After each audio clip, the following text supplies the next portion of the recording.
What if I told you that three presidents all died on the exact same date, July 4th, and one of them died thinking his political rival was still alive when he'd actually died hours earlier? Or that a president died because doctors wouldn't stop shoving their unwashed fingers into his bullet wound? Yep.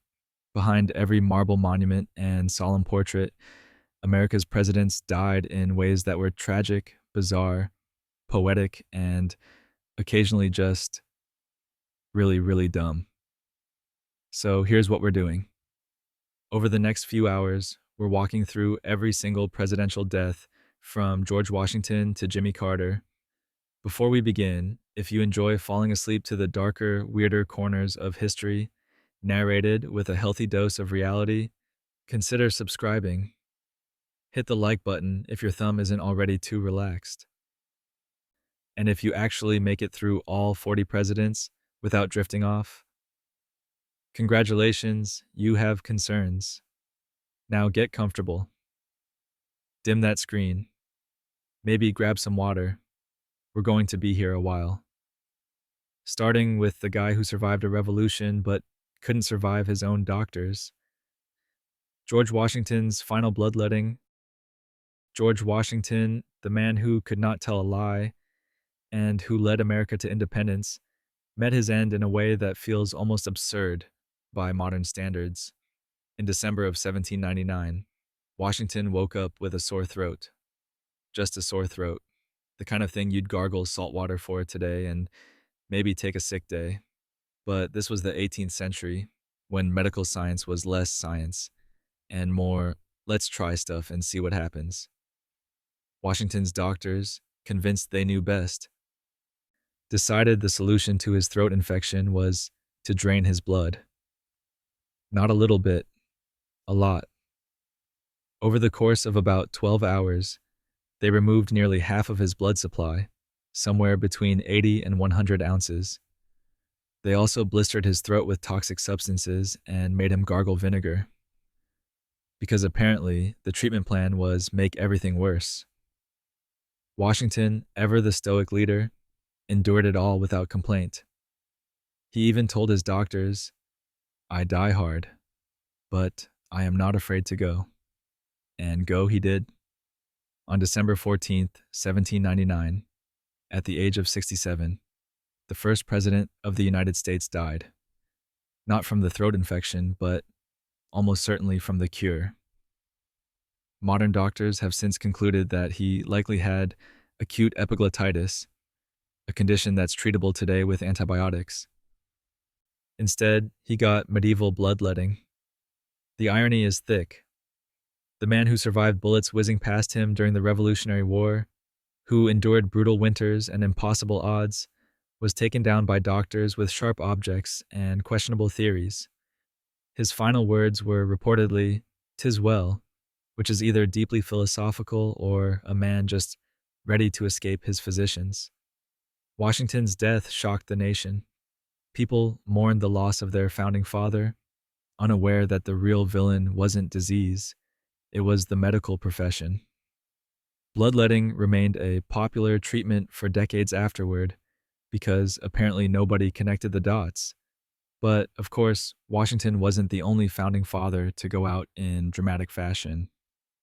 In fact, the deaths of early American presidents have a pattern of being either tragically poetic or just plain weird, as we'll see next. John Adams and his famous last words. John Adams had opinions, strong ones, about everything. He argued his way through the Continental Congress, debated the shape of the new nation, and lived long enough to see his son become president. By 1826, Adams was 90 years old and, frankly, ready to clock out. July 4th of that year was supposed to be a celebration, the 50th anniversary of the Declaration of Independence. Adams, bedridden in his home in Quincy, Massachusetts, was drifting in and out of consciousness. According to witnesses, his final words were, "Thomas Jefferson survives." Here's the thing. Thomas Jefferson did not survive. Jefferson had died earlier that same day. just a few hours before Adams, at his estate in Monticello, Virginia.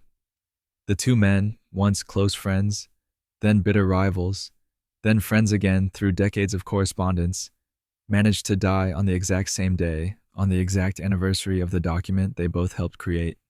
It's the kind of coincidence that makes you wonder if they planned it. Adams likely didn't know Jefferson had passed. Communication in 1826 wasn't exactly instant messaging, but the symbolism was impossible to ignore. The last two surviving signers of the Declaration of Independence, gone on the same day, 50 years later. People at the time saw it as divine providence. Newspapers called it miraculous. Ministers preached about it. The timing felt orchestrated by some cosmic force that appreciated dramatic irony. Adams and Jefferson had represented different visions for America. Adams, the Federalist who believed in strong central government; Jefferson, the champion of states' rights and agrarian ideals. Their rivalry had been fierce, their reconciliation meaningful, and their simultaneous deaths poetic. Adams spent his final years reflecting on his legacy, often grumpy that he didn't get enough credit for his role in the Revolution. He worried history would forget him in favor of Washington and Jefferson. He wasn't entirely wrong. Washington got the monuments, Jefferson got the memorial, and Adams got, well, a pretty good HBO miniseries eventually. But his death, synchronized with Jefferson's, ensured he'd be remembered, not just for what he did, but for how he left, connected to his old friend and rival until the very end. And speaking of Jefferson, his side of this eerie coincidence is worth exploring. Thomas Jefferson's parallel exit. Thomas Jefferson was always a man of precise timing. He timed revolutions, drafted declarations, and even scheduled his death with the kind of dramatic flair that would make a playwright jealous. On July 4th, 1826, exactly 50 years after the Declaration of Independence was adopted, Jefferson took his final breath at Monticello. He'd been declining for weeks. At 83, Jefferson was frail, debt-ridden, and increasingly aware that his time was running out. According to his physician, Dr. Robley Dungleson, Jefferson asked repeatedly in his final days, "Is it the 4th?" He wanted to make it to the anniversary, and he did. Barely. He died just after noon. Jefferson's death wasn't particularly unusual medically. He likely suffered from a combination of ailments including uremia, caused by kidney failure, along with complications from chronic diarrhea and general old age. Unlike Washington's dramatic bloodletting, Jefferson's end was quieter, more resigned. He'd lived a full life, packed with contradictions: champion of liberty who owned slaves, advocate for small government who made the Louisiana Purchase, genius polymath who died broke. The coincidence of dying on July 4th, the same day as John Adams, hundreds of miles away, captivated the nation. Newspapers printed the story with reverence.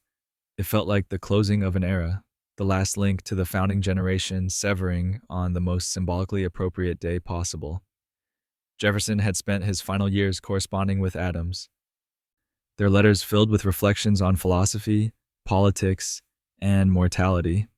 They'd both known the end was near, but neither could have predicted they'd go out together, tied by history until the absolute last moment. What makes Jefferson's death particularly interesting is what came after. His estate was bankrupt. Monticello, his beloved home, was sold off. His slaves were auctioned. The man who wrote "All men are created equal" left behind a legacy more complicated than any of his contemporaries, a contradiction that America is still grappling with today. But the fact remains. 3 founding fathers, Washington, Adams, and Jefferson, died in ways that felt almost scripted. And they weren't the only ones, because the 4th of July was about to claim another victim. James Madison's peaceful finale. James Madison, the father of the Constitution, somehow managed to die without any drama whatsoever. In a lineup of presidential deaths featuring bizarre coincidences, medical malpractice, and tragic timing, Madison's passing stands out for being refreshingly normal. On June 28th, 1836, Madison died of heart failure at his estate, Montpelier, in Virginia. He was 85 years old, which was downright ancient for the time. He'd been in declining health for years, suffering from rheumatism and general frailty, but his mind remained sharp until the end. According to his niece, who was present during his final moments, Madison was eating breakfast when he began having trouble swallowing. She asked him what was wrong, and he reportedly replied, "Nothing more than a change of mind, my dear." Then he slipped away, quietly and without fuss. No dramatic last words about political rivals, no poetic timing on national holidays. Just a man finishing breakfast and deciding it was time to go. It's almost disappointing in its simplicity, especially compared to the theatrics of Adams and Jefferson. But Madison's life had been dramatic enough. He was the primary architect of the Constitution and the Bill of Rights. He served as Jefferson's Secretary of State, then as the fourth president during the War of 1812, which included the British burning down the White House. His wife, Dolly Madison, became an American icon for allegedly saving the portrait of George Washington from the flames, though historians now debate how much of that story is myth versus reality. Madison lived long enough to see the nation he helped build grow and change in ways he hadn't anticipated. Slavery, which he opposed philosophically, but participated in personally, was becoming an increasingly divisive issue. States' rights, which he had written extensively about, were being weaponized in ways that would eventually lead to civil war. Unlike some of his contemporaries who died suddenly or under unusual circumstances, Madison had time to reflect on his legacy. He organized his papers, ensured his writings would be preserved, and tried to shape how history would remember him. His death was mourned, but not with the same cosmic significance as the deaths of Adams and Jefferson. There were no miraculous coincidences to report.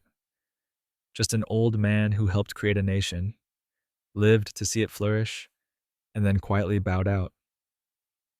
And speaking of presidential deaths on symbolic dates, July 4th wasn't done claiming victims yet. James Monroe's suspicious third, James Monroe, died on July 4th, 1831. That makes 3 presidents, Adams, Jefferson, and now Monroe, all dying on Independence Day. At this point, it stops being a coincidence and starts feeling like a pattern, or a curse, or possibly the most elaborate inside joke in American history. Monroe was 73 and had been living in New York City with his daughter after his wife died the previous year.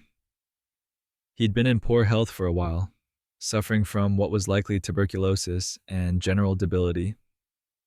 Unlike Adams and Jefferson's synchronized deaths in 1826, Monroe's July 4th death came 5 years later, but the symbolism was impossible to ignore. 3 of the first 5 presidents, all dying on the anniversary of the nation's founding. Newspapers at the time treated it as divine providence. Surely, this was God's way of showing approval for the American experiment. Ministers gave sermons about it, poets wrote verses. The coincidence was too perfect to be random. But here's the thing. Was it actually a coincidence? Some historians have suggested that Monroe, like Jefferson before him, may have been aware of the date and held on specifically to die on July 4th. There's no definitive evidence, but given that he was surrounded by family and likely conscious of the approach of Independence Day, it's not impossible that he willed himself to last just a bit longer for the symbolism. Monroe's presidency had been relatively uneventful compared to his predecessors. The era of good feelings defined his time in office, a period of political unity that, in retrospect, was more about suppressing disagreement than actual harmony. His biggest legacy was the Monroe Doctrine, which warned European powers to stay out of the Western Hemisphere. It was bold, ambitious, and set the tone for American foreign policy for over a century. But Monroe himself was never the larger-than-life figure that Washington, Jefferson, or even Adams had been. He was competent, steady, and forgettable. His death, however, gave him one last moment of historical significance. He became the third member of the July 4th Club, ensuring he'd at least be a trivia answer forever. And of course, that wasn't the only time things got weird with presidential deaths. John Quincy Adams dies mid-argument. John Quincy Adams was not the type of man to go quietly. Even after serving as the sixth president, losing re-election in one of the nastiest campaigns in American history, and enduring public humiliation, Adams didn't retire. He ran for Congress and won. Then he served there for 17 years, becoming one of the most vocal opponents of slavery in the House of Representatives. On February 21st, 1848, Adams was on the House floor when he suddenly collapsed. He'd just voted no on a resolution to honor military officers from the Mexican-American War, a conflict he'd opposed. Witnesses said he clutched his desk, then fell. Other congressmen rushed to help him. They carried him to the speaker's room, where he lay semi-conscious for 2 days. His last coherent words were reportedly, "This is the last of earth. I am content." Which, honestly, is a pretty solid exit line. He died on February 23rd at the age of 80 in the United States Capitol building. Adams dying on the House floor felt almost inevitable. This was a man who refused to quit. As president, he'd been stiff, unpopular, and politically ineffective. But in Congress, he found his voice. He fought against the gag rule that prevented discussion of slavery, earning him the nickname Old Man Eloquent. He argued with passion, with fury, and with complete disregard for political consequences. The idea that he would simply retire, fade away, and die peacefully at home was laughable. Of course he collapsed while voting. Of course he died doing exactly what he loved, participating in government and making his opinions heard. Adams's death was mourned across party lines.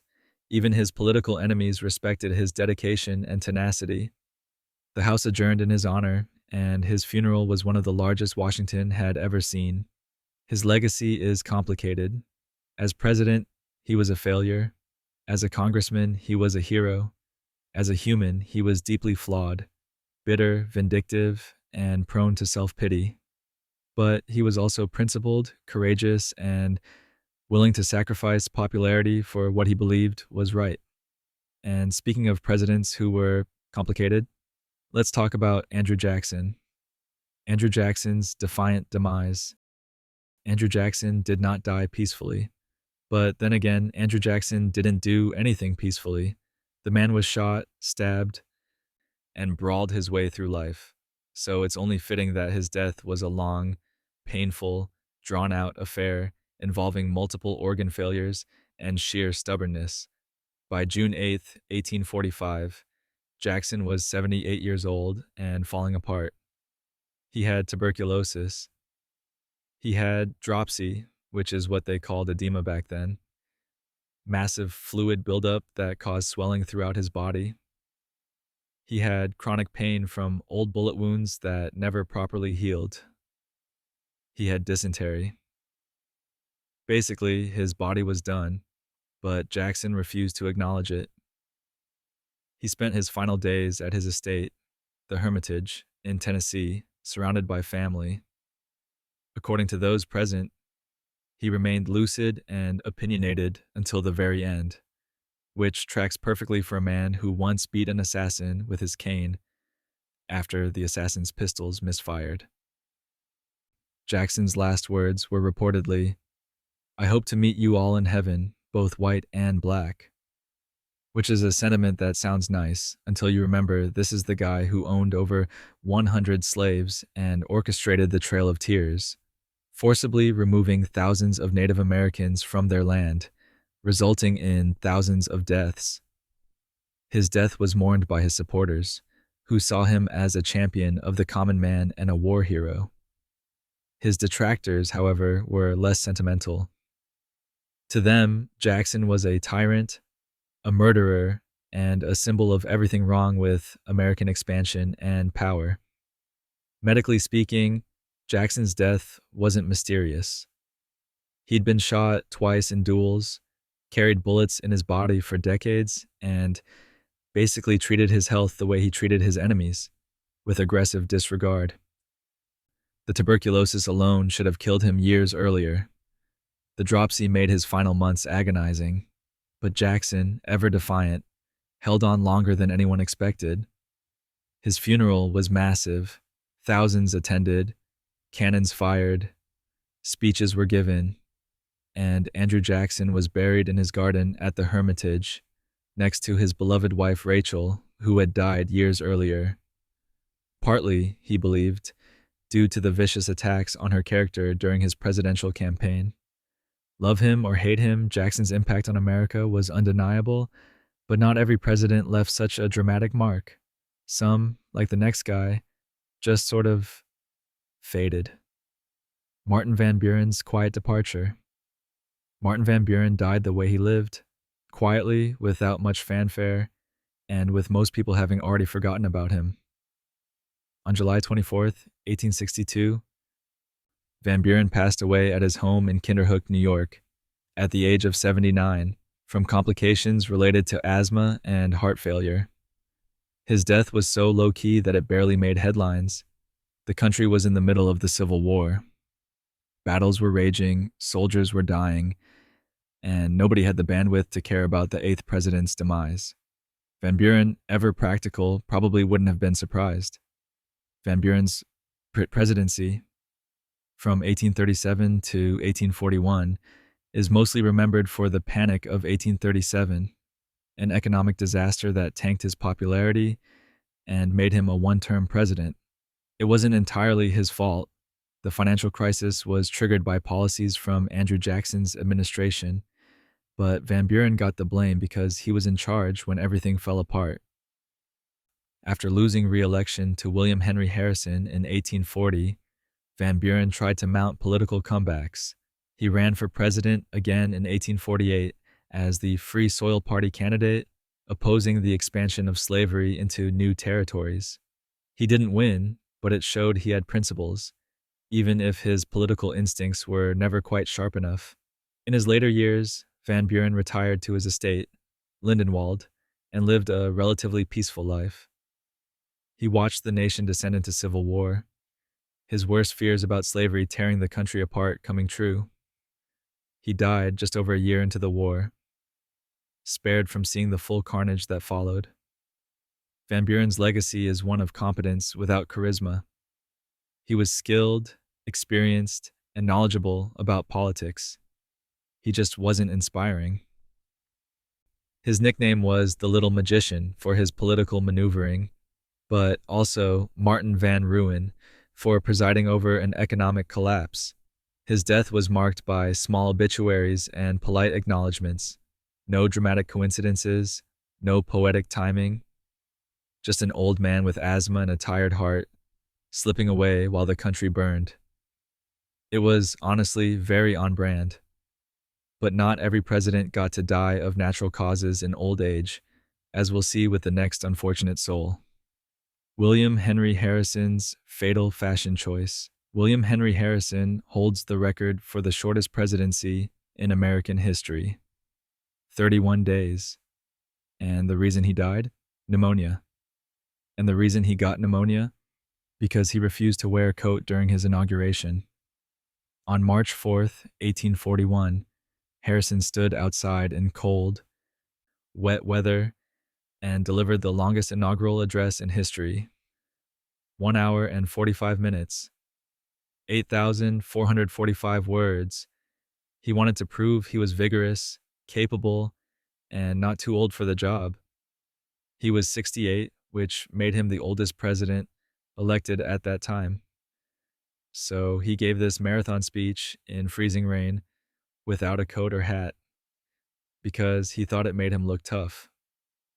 Spoiler alert, it did not make him tough. It made him sick. Within days, Harrison developed a cold.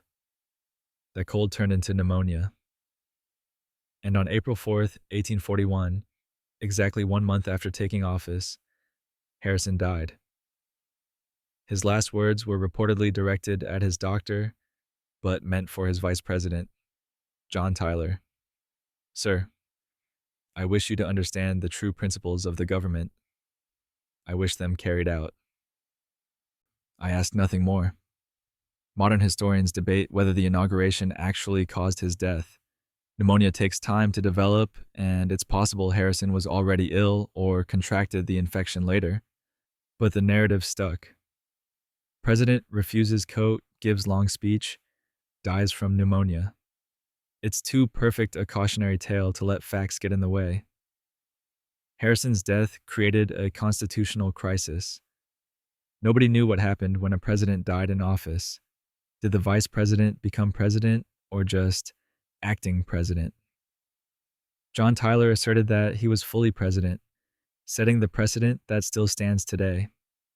But at the time, it was controversial. Critics called him His Excellency. Harrison's death also meant that voters got a president they didn't elect. Tyler's policies differed significantly from Harrison's, causing friction with the Whig Party that had put them both on the ticket. Tyler ended up getting expelled from his own party while still in office. As for Harrison himself, his legacy is basically guy who died really fast. He barely had time to do anything. His entire presidency is a footnote, a trivia answer. But his death had lasting consequences for presidential succession. And speaking of presidents with controversial legacies, our next subject really takes the cake. John Tyler's treasonous end. John Tyler died on January 18th, 1862, at the age of 71 in Richmond, Virginia. But here's the kicker. He died as a traitor to the United States. Tyler had become a member of the Confederate Congress, openly supporting the rebellion against the Union. When he died, the U.S. government refused to acknowledge his death. No official mourning, no flags lowered, nothing. Tyler's journey to treason was decades in the making. After serving as president from 1841 to 1845, having assumed the office after Harrison's death, Tyler's political career seemed finished. He'd been expelled from the Whig Party, despised by Democrats, and left office deeply unpopular. He retired to his plantation in Virginia, where he owned dozens of slaves and became increasingly radical in his defense of slavery and states' rights. When the Civil War broke out in 1861, Tyler didn't just support the Confederacy, he helped orchestrate Virginia's secession. He was elected to the Confederate House of Representatives, though he died before he could actually serve. Tyler's death came from what was likely a stroke. He'd been feeling ill for days, complaining of dizziness and chills. On the morning of January 18th, he collapsed. Doctors were called, but there was nothing they could do. He died surrounded by family in a Richmond hotel. The Confederate government honored him with a state funeral. The Union government pretended he'd never existed. No presidential flag was lowered in Washington. No official statement was issued. As far as the U.S. government was concerned, John Tyler had ceased being a president the moment he chose rebellion. Tyler's legacy is complicated and dark. He was the first vice president to assume the presidency due to death, establishing crucial constitutional precedent. But he's also the only president to openly betray his country and die in active rebellion against it. His grave in Richmond eventually got a small monument, but for decades it was unmarked. The United States didn't officially recognize his death until long after the Civil War ended. Even today, Tyler remains a controversial figure, a president who made history, then tried to destroy the nation he once led. James K. Polk's brief retirement. James K. Polk worked himself to death. Literally. He left office on March 4, 1849, exhausted from 4 years of nonstop work as president. He'd accomplished everything he set out to do. Expanded the nation to the Pacific, acquired California and much of the Southwest through the Mexican-American War, and settled the Oregon boundary dispute with Britain. He was 53 years old and completely spent. Polk had promised to serve only one term, which he kept. But he'd also pushed himself relentlessly, working long hours, micromanaging every detail of his administration, and refusing to delegate. By the time he left Washington, he was a shell of himself, thin, pale, and suffering from chronic diarrhea that had plagued him for months. He and his wife, Sarah, headed back to their newly purchased home in Nashville, Tennessee. The plan was simple: rest, recover, and enjoy retirement. That plan lasted exactly 103 days. In early June, Polk contracted cholera during an outbreak sweeping through the South. Cholera, for context, is a bacterial infection spread through contaminated water that causes severe dehydration through relentless vomiting and diarrhea. In the 19th century, it was a death sentence more often than not. Polk deteriorated rapidly. His already weakened body couldn't fight the infection. On June 15th, 1849, just 3 months after leaving the presidency, he died at his home. He was 53 years old, the youngest president to die at that point, and one of the shortest lived overall. His death was shocking. People expected ex-presidents to live for years after leaving office, not drop dead immediately. Sarah Polk, his widow, lived for another 42 years, spending the rest of her life preserving his legacy and refusing to remarry. Polk's death highlighted the dangers of the era. Cholera outbreaks were common, sanitation was primitive, and medical care was largely ineffective. But it also underscored how physically demanding the presidency had become. Polk had run himself ragged trying to accomplish his goals, and his body simply gave out. His legacy is one of achievement at enormous personal cost. He expanded America's borders dramatically, but died before he could see the consequences of that expansion, the escalating tensions over slavery in the new territories that would eventually tear the nation apart. But speaking of presidents meeting unexpected ends, the next guy's death is so bizarre it almost sounds made up. Zachary Taylor's fatal 4th of July. Zachary Taylor died because he ate cherries and drank milk on a hot day. At least, that's the story that's been told for over a century and a half. And while historians debate the exact cause, the bizarre circumstances remain undeniable. On July 4th, 1850, President Taylor attended an Independence Day celebration at the Washington Monument, which was still under construction. It was brutally hot. Washington in July is basically a swamp. Taylor spent hours in the sun, listening to speeches. When he returned to the White House, he was overheated and thirsty. According to witnesses, Taylor consumed large quantities of iced water, cold milk, and raw cherries. Some accounts also mention cucumbers and other fresh fruit. Within hours, he developed severe stomach cramps and diarrhea. His condition worsened rapidly. For 5 days, Taylor suffered from what doctors at the time called cholera morbus, essentially acute gastroenteritis. On July 9th, 1850, Taylor died at the age of 65. His last words were, "I regret nothing, but I am sorry to leave my friends." For years, people accepted the cherries and milk explanation. It fit the medical understanding of the time. Eating cold foods on a hot day was thought to be dangerous, causing digestive shock. But modern doctors have serious doubts. Cherries and milk don't cause fatal gastroenteritis in healthy adults, even in combination. More likely, Taylor contracted cholera or typhoid fever from contaminated water or food. Washington's water supply in 1850 was notoriously unsafe, drawn from sources contaminated by sewage. The cherries might have been washed in bad water, or the milk could have been spoiled in the heat. In 1991, Taylor's descendants actually had his body exhumed to test for arsenic poisoning, amid conspiracy theories that he'd been assassinated. The tests came back negative, no arsenic. Taylor died of natural causes, probably an infection. His death thrust Millard Fillmore into the presidency, another vice president becoming his accidency. And Fillmore's own death, years later, would involve equally odd final moments. But Taylor's legacy remains forever tied to that fatal snack on the 4th of July. A reminder that in the 19th century, food safety was a genuine life or death matter. Millard Fillmore's soupy finale Millard Fillmore died on March 8th, 1874, at the age of 74 from the effects of a massive stroke. But what makes his death memorable isn't the stroke itself. It's his last recorded words, which were reportedly about soup. According to his doctor, Fillmore had been recovering from a stroke he'd suffered weeks earlier. He was still weak, but seemed to be improving. His doctor was attempting to feed him some soup when Fillmore suddenly said, "The nourishment is palatable." Moments later, he suffered a second fatal stroke and died. "The nourishment is palatable." Those were the last words of the 13th President of the United States.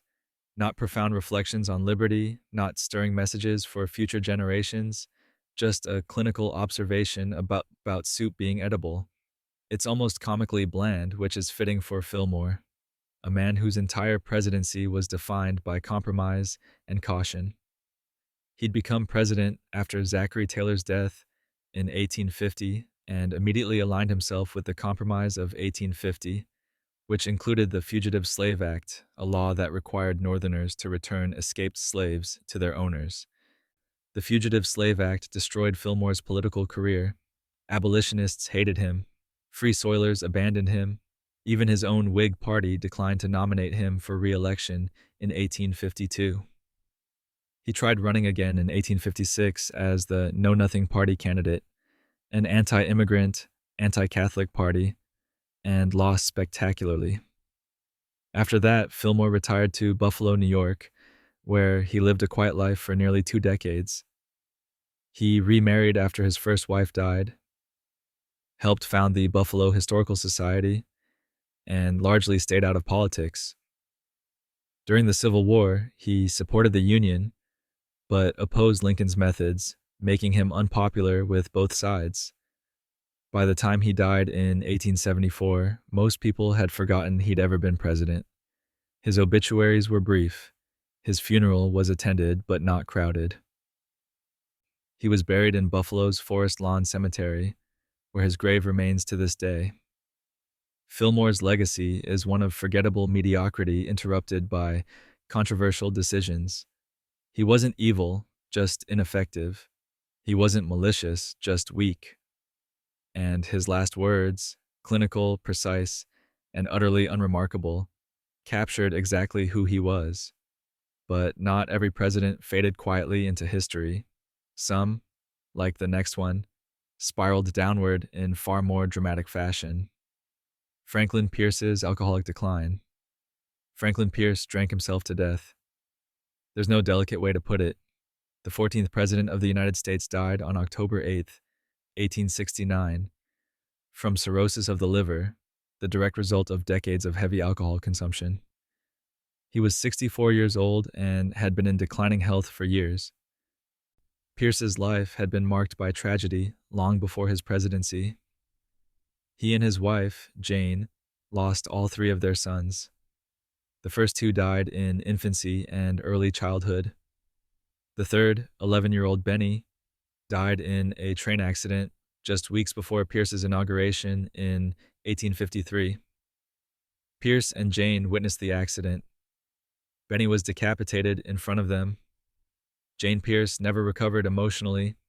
She spent much of Pierce's presidency in mourning, convinced that God had taken Benny as punishment for her husband's political ambitions. Pierce, devastated and guilt-ridden, turned increasingly to alcohol. His presidency was a disaster.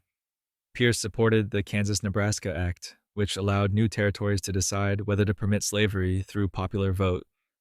The result was Bleeding Kansas, where pro-slavery and anti-slavery settlers literally went to war with each other. Pierce's weak leadership and pro-Southern sympathies made things worse. By the time he left office in 1857, Pierce was widely despised in the North and forgotten in the South. He returned to New Hampshire, where he continued drinking heavily. During the Civil War, he openly criticized Lincoln and supported the Confederacy's right to secede, making him even more unpopular. Pierce's final years were lonely and bitter. Jane died in 1863, leaving him isolated. Friends and political allies distanced themselves. He drank more. His health deteriorated. Cirrhosis causes the liver to scar and fail, leading to jaundice, fluid buildup, and eventually death. When Pierce died in 1869, there was little mourning. Newspapers printed brief, cold obituaries. No major ceremonies were held. He was buried next to Jane and Benny in Concord, New Hampshire, largely forgotten by history.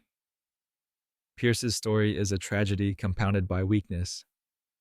He faced unimaginable personal loss, but lacked the strength to overcome it.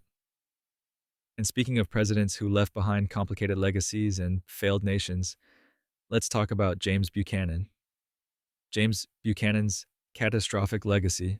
James Buchanan died on June 1st, 1868, at his estate, Wheatland, in Pennsylvania. He was 77 years old and suffering from respiratory failure, likely caused by pneumonia or chronic lung disease. But the circumstances of his death matter far less than what he left behind, a nation that had torn itself apart. Buchanan was president from 1857 to 1861, and he is widely considered one of the worst presidents in American history. Why? Because he watched the country slide towards civil war and did nothing to stop it, or worse, actively made things worse. Buchanan believed the Constitution didn't give him the power to prevent Southern states from seceding. So, when South Carolina left the Union in December 1860, followed by 6 more states, Buchanan essentially shrugged. He argued that secession was illegal, but also insisted he couldn't use force to stop it. It was a position that satisfied nobody and emboldened the Confederacy. By the time Abraham Lincoln took office in March 1861, 7 states had seceded, and Buchanan had done virtually nothing. Fort Sumter was attacked a month later, and the Civil War began in earnest. Buchanan retired to Wheatland and spent the rest of his life trying to defend his presidency. He wrote a memoir claiming he'd done everything possible to preserve the Union. Historians have largely rejected that claim. His inaction, pro-Southern sympathies, and constitutional rigidity are now seen as catastrophic failures of leadership. During the Civil War, Buchanan supported the Union, but remained controversial. Northerners blamed him for letting the crisis escalate. Some even accused him of treason, though no charges were ever filed. By the time he died in 1868, the war had been over for 3 years. Lincoln had been assassinated, and the country was struggling through Reconstruction. Buchanan's death was barely noticed. Small obituaries appeared in newspapers, but there was no outpouring of grief. He was buried at Woodward Hills Cemetery in Lancaster, Pennsylvania. Buchanan's legacy is one of failure at the most critical moment. He was intelligent, experienced, and well-intentioned, but utterly unable to handle the crisis of his time. And speaking of presidents facing crises, though of a very different kind, let's move to the most famous presidential death in American history: Abraham Lincoln's theater tragedy.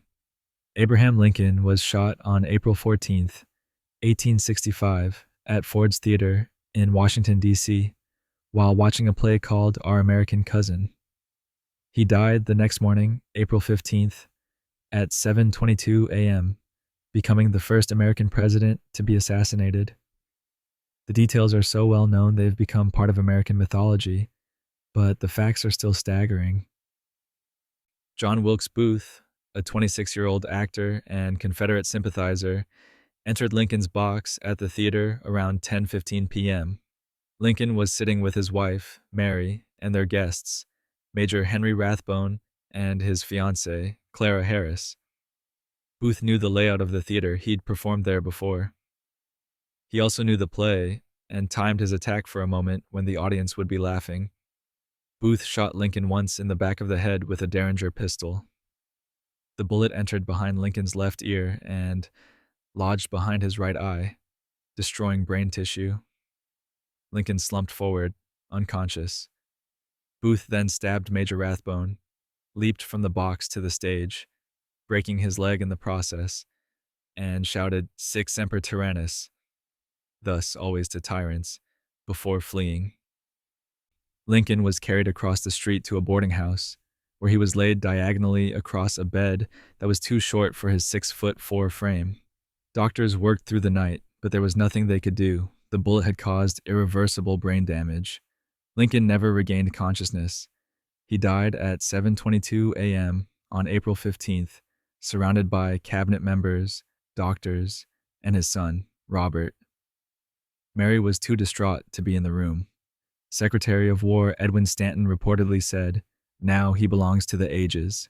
Lincoln's assassination came just 5 days after General Lee surrendered at Appomattox, effectively ending the Civil War. Booth saw the assassination as revenge for the Confederacy's defeat and believed it would inspire a Southern resurgence. Instead, it made Lincoln a martyr and destroyed any sympathy the South might have received during Reconstruction. Booth was tracked down and killed 12 days later. His co-conspirators were captured, tried, and executed. But the damage was done. Lincoln's death ensured that his successor would be the deeply flawed Andrew Johnson. Andrew Johnson's strokes and scorn. Andrew Johnson died on July 31st, 1875, at the age of 66, from a stroke at his daughter's home in Tennessee. But that wasn't his first stroke. Johnson had suffered a minor stroke earlier that same month, followed by a second one on July 28th.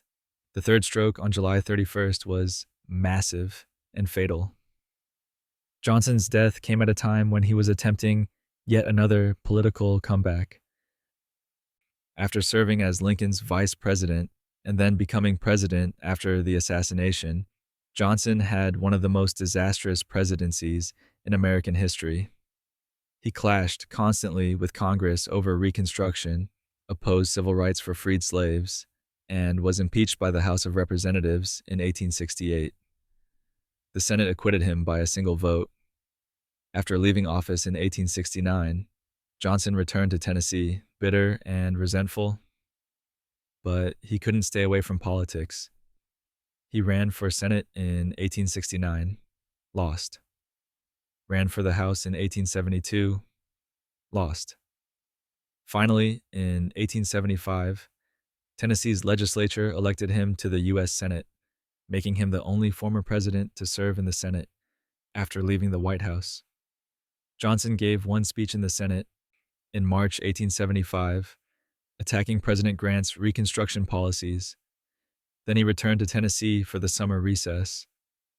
In July, he visited his daughter and suffered the first stroke after experiencing heat stroke symptoms. He never fully recovered. When Johnson died on July 31st, wrapped in an American flag per his request, the nation's response was muted. Some newspapers wrote respectful obituaries. Others were blunt about his failures. There was no national outpouring of grief. Congress adjourned briefly, but the mourning was perfunctory. Johnson's legacy is one of obstruction and racism. He fought against the 14th Amendment, opposed voting rights for Black Americans, and pardoned thousands of former Confederates. Historians consistently rank him among the worst presidents. His death, caused by strokes possibly triggered by stress and heat, was almost anticlimactic for a man whose presidency had been so contentious. But at least he died of natural causes, unlike some of his contemporaries. And speaking of health problems, the next president's death was entirely self-inflicted. Ulysses S. Grant's cigar-fueled demise.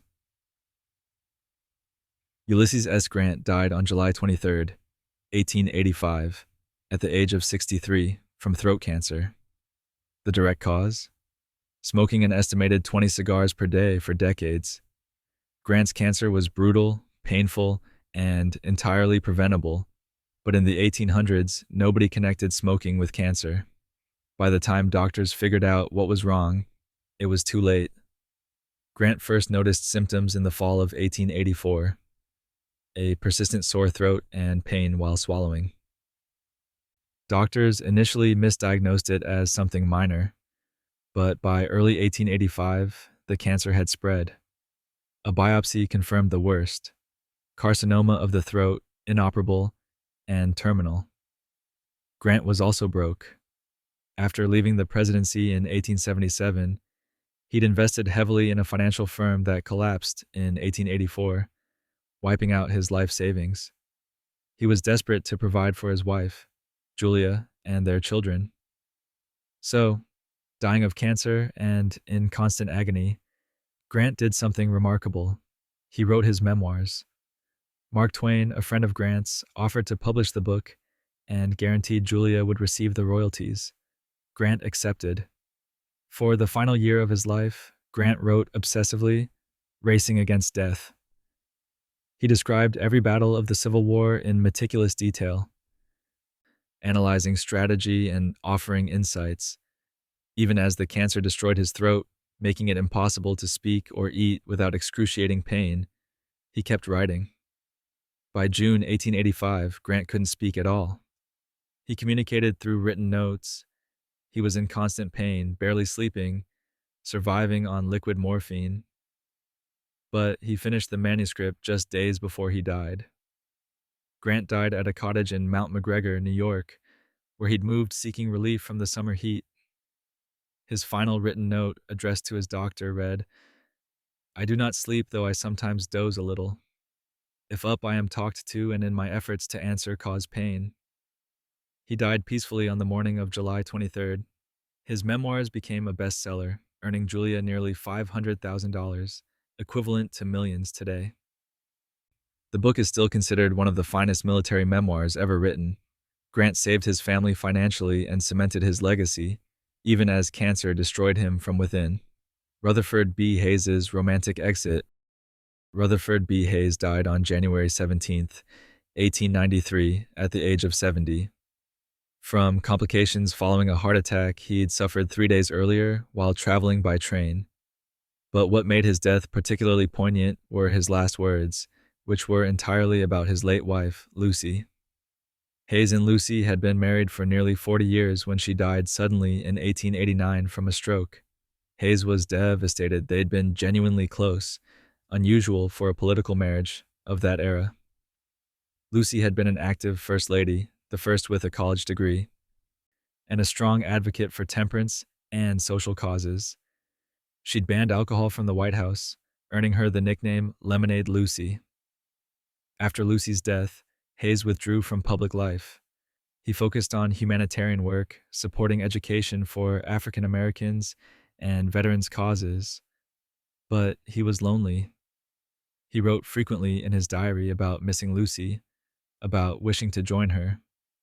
On January 14th, 1893, Hayes was traveling by train to Cleveland when he suffered a severe heart attack. He was brought to his home in Fremont, Ohio, where doctors worked to stabilize him. For 3 days, he drifted in and out of consciousness. On January 17th, surrounded by family, Hayes spoke his last words, "I know that I'm going where Lucy is." He died shortly afterward. Hayes's death was mourned respectfully but not dramatically. He'd served one term as president from 1877 to 1881 after one of the most controversial elections in American history.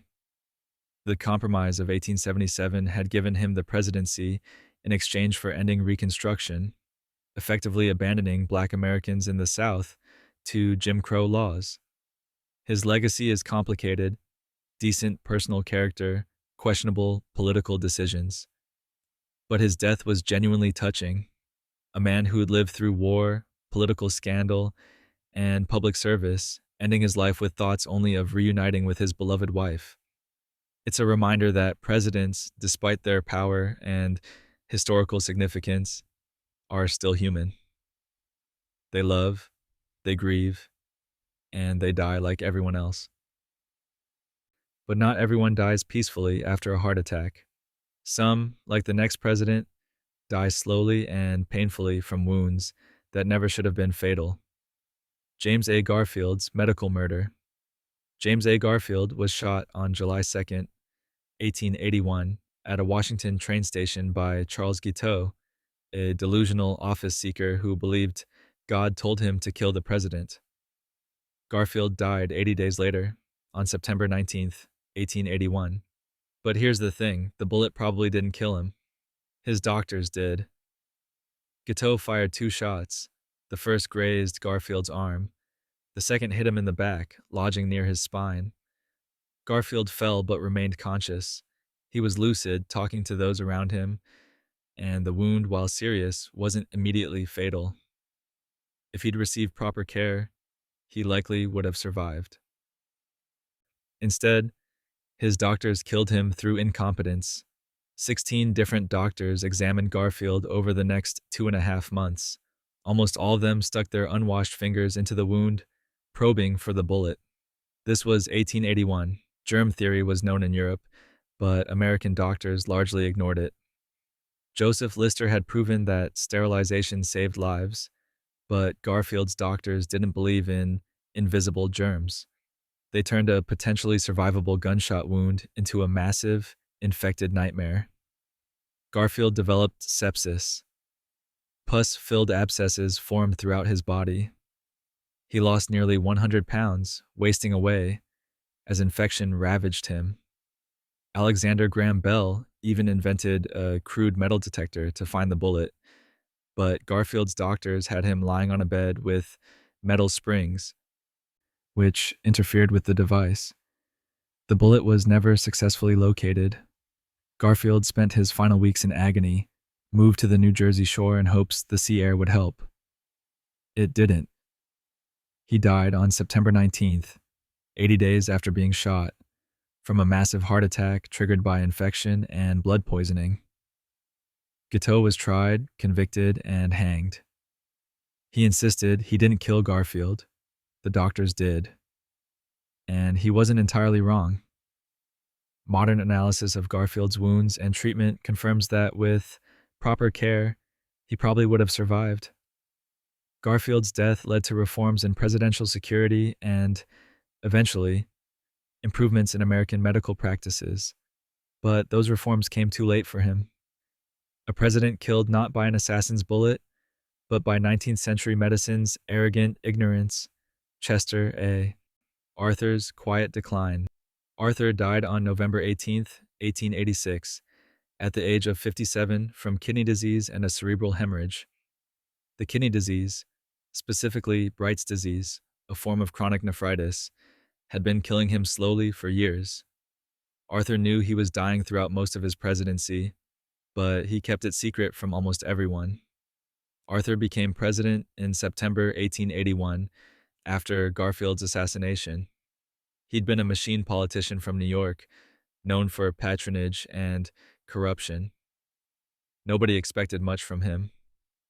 But Arthur surprised everyone by actually being a decent president.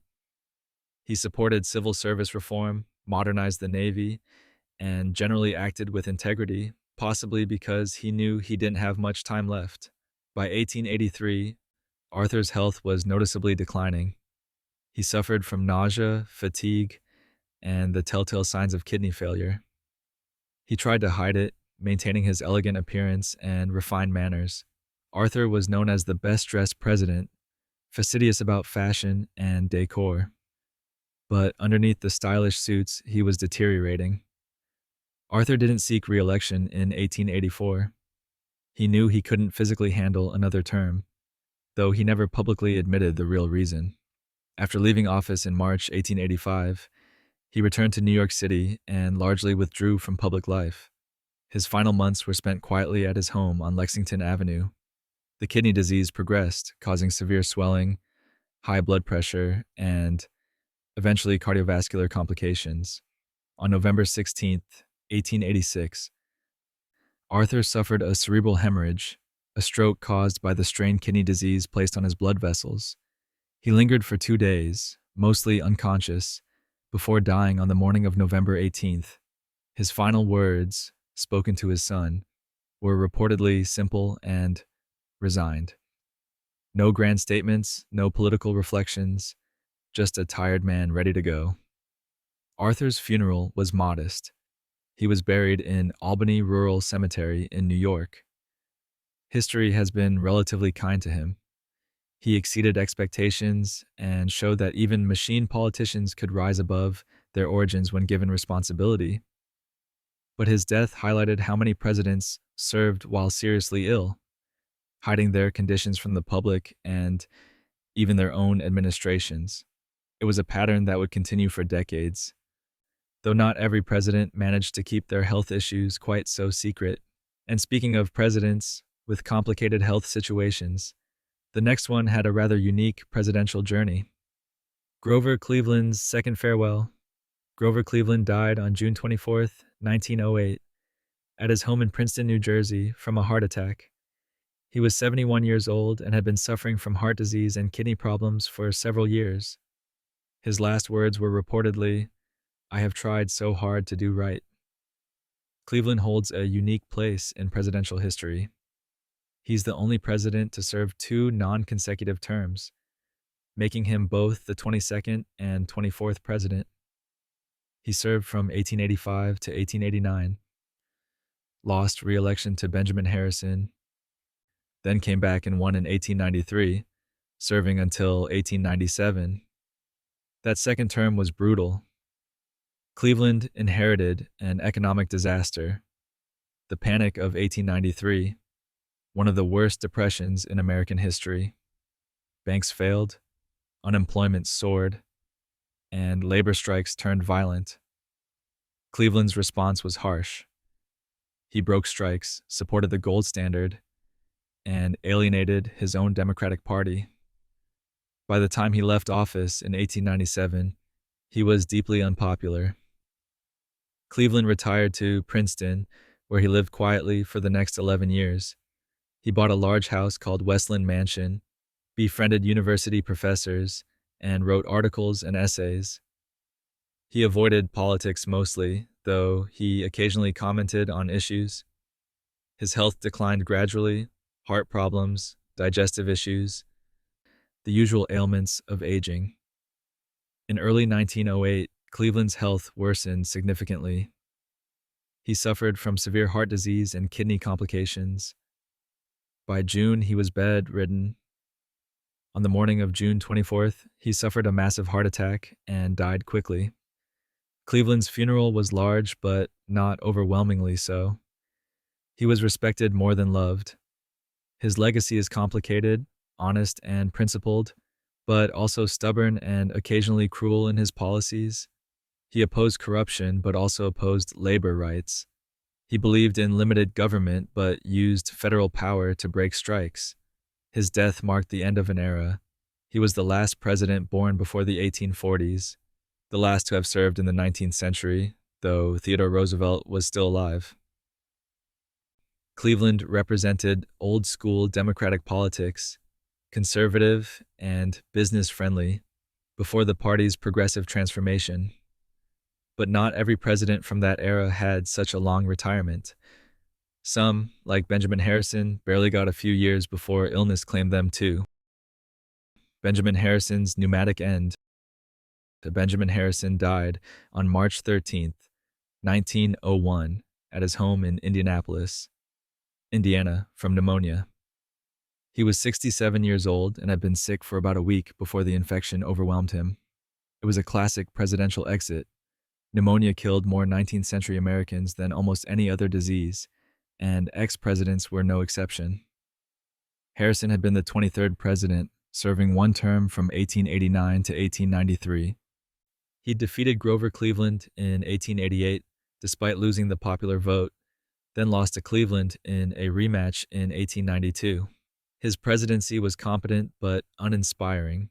He supported protective tariffs, signed the Sherman Antitrust Act, and oversaw the admission of 6 new states. But he lacked charisma, earning the nickname the Human Iceberg for his cold demeanor. After leaving office, Harrison returned to Indianapolis, where he resumed practicing law. He remarried in 1896. His first wife, Caroline, had died in 1892 while he was still president. His second wife, Mary, was 25 years younger and his niece by marriage, which raised eyebrows but wasn't illegal. They had a daughter together, Elizabeth, born when Harrison was 63. In early March 1901, Harrison caught a cold that quickly developed into pneumonia. At 67, his body couldn't fight off the infection. Pneumonia in 1901 was still frequently fatal, especially in older patients. Antibiotics didn't exist yet. They wouldn't be discovered for another 3 decades. Harrison deteriorated rapidly, his lungs filled with fluid, making breathing increasingly difficult. He suffered from high fever and delirium. His doctors could do little except keep him comfortable and hope his body fought off the infection. It didn't. Harrison died on March 13th, surrounded by family. His last words were simple and directed at his doctor. "Are the doctors here?" Then, "Doctor, my lungs." He died moments later, struggling for breath until the end. His funeral was large, attended by President McKinley and other dignitaries. Harrison was buried at Crown Hill Cemetery in Indianapolis, where he remains today. His legacy is one of solid but forgettable governance. He did the job competently but left little lasting impact. But while Harrison died of natural causes in the comfort of his home, the man who attended his funeral, President McKinley, would face a far more violent end just months later. William McKinley's fatal handshake. William McKinley was shot on September 6th, 1901, at the Pan American Exposition in Buffalo, New York, by an anarchist named Leon Czolgosz. McKinley died 8 days later, on September 14th, from gangrene caused by the gunshot wounds. But the truly chilling detail, McKinley had shaken his killer's hand moments before being shot. McKinley was attending a public reception at the Temple of Music, shaking hands with a long line of well-wishers. This was standard for presidents at the time. Elaborate security didn't really exist. Czolgosz waited in line, his right hand wrapped in a handkerchief as if injured. McKinley, ever gracious, reached out to shake his left hand instead. Czolgosz fired twice from a concealed revolver hidden under the handkerchief. The first bullet grazed McKinley's ribs. The second penetrated his abdomen, tearing through his stomach, pancreas, and kidney before lodging in his back muscles. McKinley collapsed. Even as he fell, he reportedly said to his secretary, "My wife, be careful how you tell her." Doctors operated immediately right there at the Exposition's emergency hospital. They found the entrance wound, repaired the holes in McKinley's stomach, but couldn't locate the bullet. The surgery was performed without adequate lighting. The building wasn't wired for electricity, and the primitive X-ray machine on display at the fair wasn't used because doctors didn't trust it. For several days, McKinley seemed to improve. He was lucid, eating small amounts, and doctors issued optimistic bulletins. Then on September 12th, he suddenly worsened. The wounds had become infected. Gangrene had set in around the bullet track and the areas the doctors had operated on. McKinley died in the early morning of September 14th. His last words were reportedly fragments of his favorite hymn, "Nearer, my God, to thee," and "It is God's way. His will be done, not ours." He was 58 years old. Czolgosz was tried, convicted, and executed by electric chair just 45 days after the assassination. He showed no remorse, claiming he'd killed McKinley for the working class. McKinley's death elevated Theodore Roosevelt to the presidency, changing American history dramatically. But Roosevelt himself would eventually face death as well, though in a far quieter manner. Theodore Roosevelt's final sleep. Theodore Roosevelt died in his sleep on January 6, 1919, at his home, Sagamore Hill, in Oyster Bay, New York. He was 60 years old. When news of his death spread, Vice President Thomas Marshall reportedly said, "Death had to take Roosevelt sleeping, for if he had been awake, there would have been a fight." That quote, possibly apocryphal but perfectly capturing Roosevelt's spirit, became the most famous thing said about his death. Roosevelt had lived at maximum intensity for 6 decades, boxing, hunting, exploring, warring, politicking, and the idea that death could only claim him while unconscious felt absolutely right. Roosevelt had been declining for years, though he fought against it. He'd been shot in the chest during the 1912 presidential campaign and delivered a 90-minute speech before seeking medical attention. He'd nearly died exploring the Amazon in 1913 and 1914, contracting malaria and suffering infected leg wounds that never fully healed. He lost his youngest son, Quentin, in World War I, a blow that devastated him. By late 1918, Roosevelt was visibly failing. He suffered from inflammatory rheumatism, was partially blind in one eye from a boxing injury, dealt with recurring infections from his Amazon expedition, and had severe circulatory problems. He was hospitalized in November 1918 for several weeks. Roosevelt returned home to Sagamore Hill in December, weaker but still mentally sharp. He spent his final weeks reading, writing, and entertaining visitors. On January 5, 1919, he wrote his last editorial scheduled for publication in the Kansas City Star. That evening, he told his wife Edith, "I feel so much better. Please put out the light." Those were his last words. During the night, Roosevelt suffered a pulmonary embolism, a blood clot that traveled to his lungs. He died instantly around 4 a.m. His valet found him the next morning. Edith reportedly said, "The old lion is dead." Roosevelt's funeral was simple, per his wishes. He was buried at Young's Memorial Cemetery in Oyster Bay. The nation mourned genuinely. Whatever people thought of his politics, almost everyone respected his energy and authenticity. His death marked the end of the progressive era's most colorful figure, but not everyone from that generation burned quite so brightly, as the next president proved with his very different path. William Howard Taft's judicial achievement. William Howard Taft died on March 8, 1930, at the age of 72, from heart disease and complications from high blood pressure. But here's what makes Taft's story unique. He died happier than he'd ever been as president, because he'd finally gotten the job he actually wanted, Chief Justice of the Supreme Court. Taft had been president from 1909 to 1913, and he'd been miserable. He never wanted to be president. His wife, Nellie, and his mentor, Theodore Roosevelt, pushed him into it. Taft was a legal scholar and jurist at heart, uncomfortable with politics and public performance. His presidency was competent but unhappy, ending with Roosevelt turning against him and splitting the Republican Party in 1912. After losing re-election, Taft taught law at Yale and waited.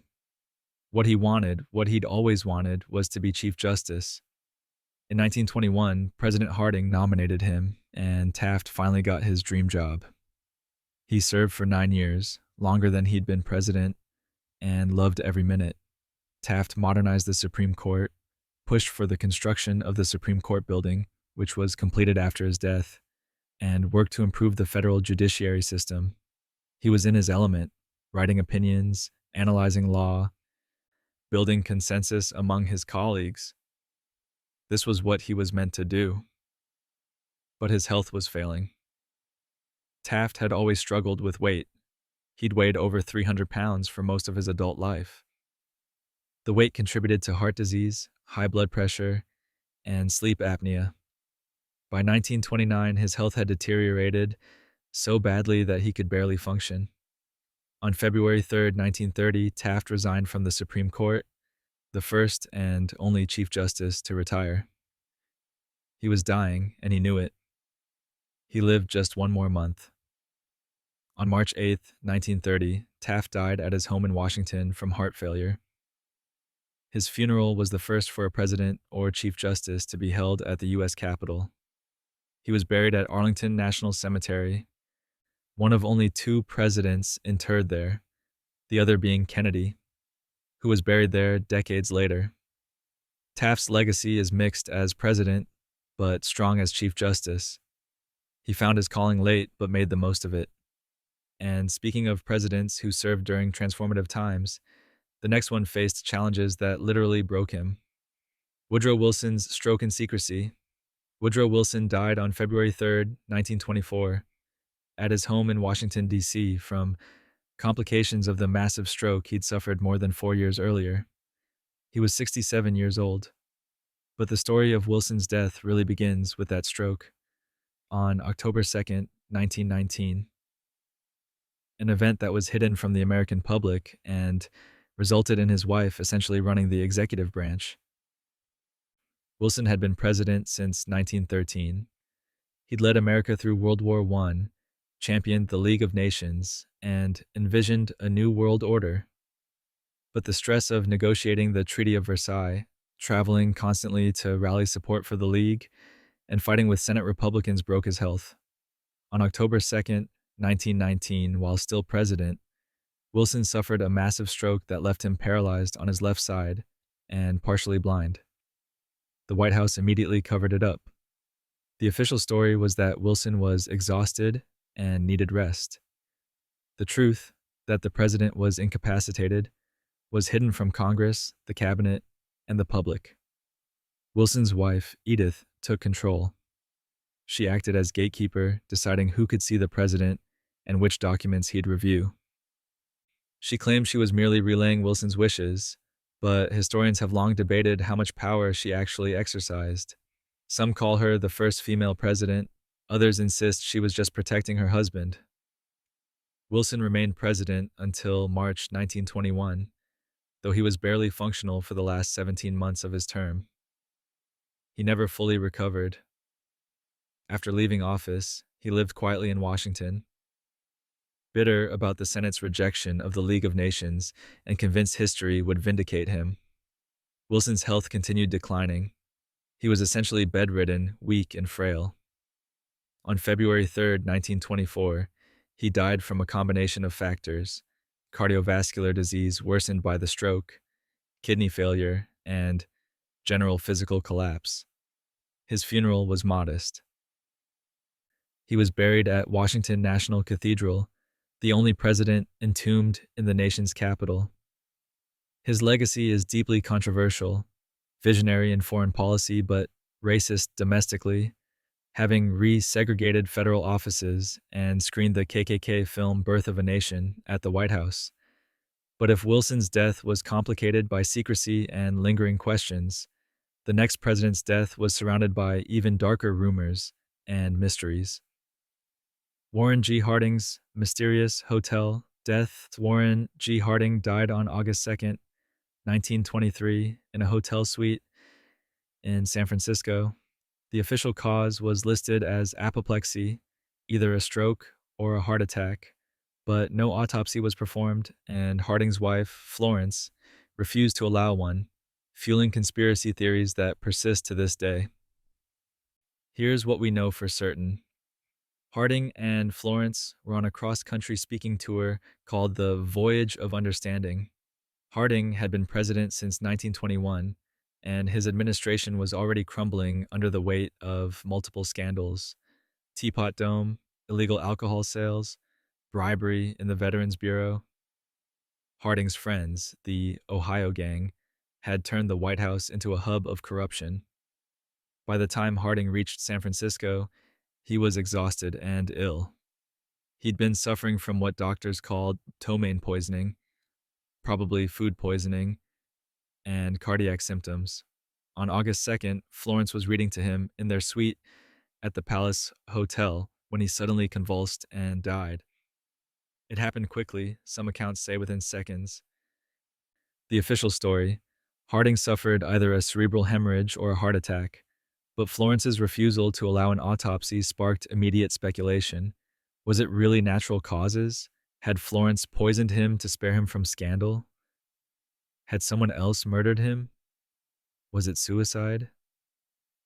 The most likely explanation is the simplest. Harding had documented heart disease. He'd been overworked, overstressed, and in poor health for months. A heart attack or stroke at age 57 wasn't unusual, especially given the circumstances, but the lack of an autopsy means we'll never know for certain. Florence's refusal has been interpreted multiple ways. Some say she was protecting Harding's dignity, others suggest she was hiding something. The truth probably died with her in 1924.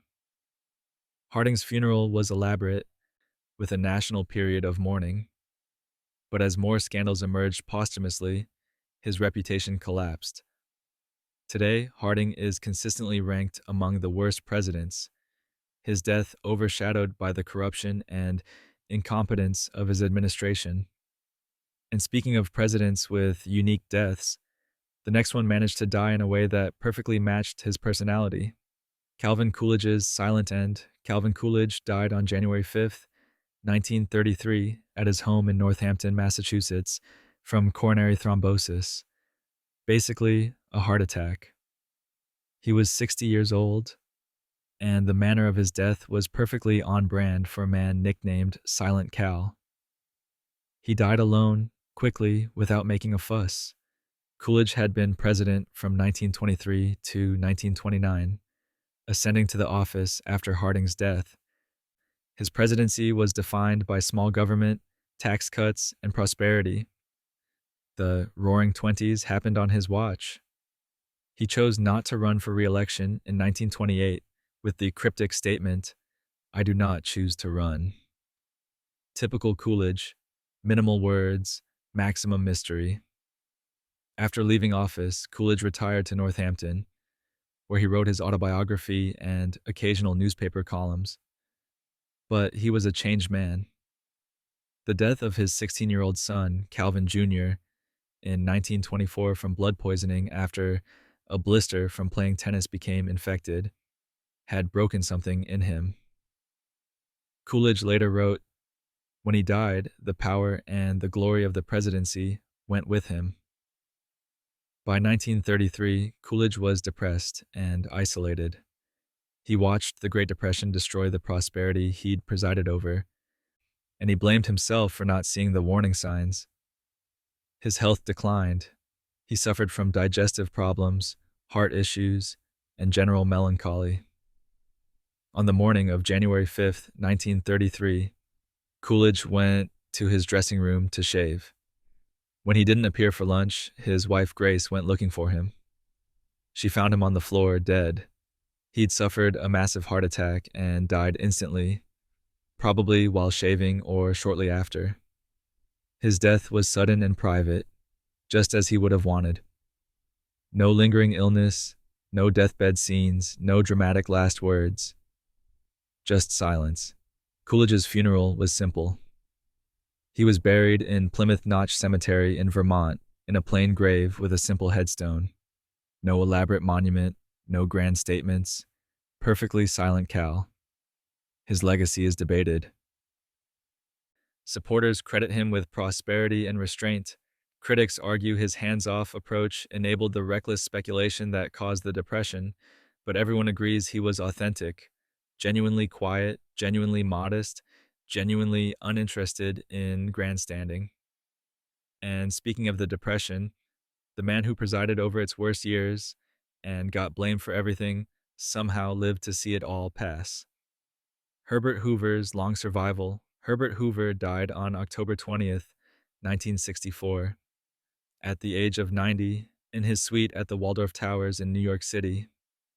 He'd outlived almost everyone who blamed him for the Great Depression and watched his reputation slowly, partially rehabilitate over 3 decades of post-presidency life. Hoover had been president from 1929 to 1933, possibly the worst timing in American history. The stock market crashed 8 months into his presidency, and the depression that followed destroyed his political career. Hoover tried to respond, but his efforts were too little, too late, and deeply unpopular. Hoovervilles, shantytowns where homeless people lived, became symbols of his failure. He lost re-election to Franklin Roosevelt in 1932 in a landslide and left office deeply unpopular. But unlike many ex-presidents who faded away, Hoover lived for 31 more years, the longest post-presidency retirement at the time. During those decades, Hoover worked tirelessly to rebuild his reputation. He led humanitarian efforts after World War II, organized relief programs, and advised multiple presidents on government efficiency. Slowly, people began remembering Hoover the humanitarian, the man who'd fed millions of Europeans during World War I, rather than just Hoover the Depression president. By the 1960s, Hoover was an elder statesman Respected, if not loved, his 90th birthday in August 1964 was celebrated nationally. President Lyndon Johnson called him. Congress passed resolutions honoring him. Hoover had survived long enough to see his legacy shift from total failure to complicated human being. In October 1964, Hoover's health finally failed. He'd been declining for months, massive internal bleeding from cancer and general organ failure. On October 20th, surrounded by family, Hoover died peacefully. His funeral was attended by two presidents, Lyndon Johnson and Harry Truman. He was buried in West Branch, Iowa, his birthplace, next to his wife Lou, who'd died 20 years earlier. Hoover's longevity is remarkable. He lived through both World Wars, the Depression, the Cold War, and the Kennedy assassination. He outlasted his critics, outlasted his failures, and proved that even the most hated presidents can find redemption if they live long enough.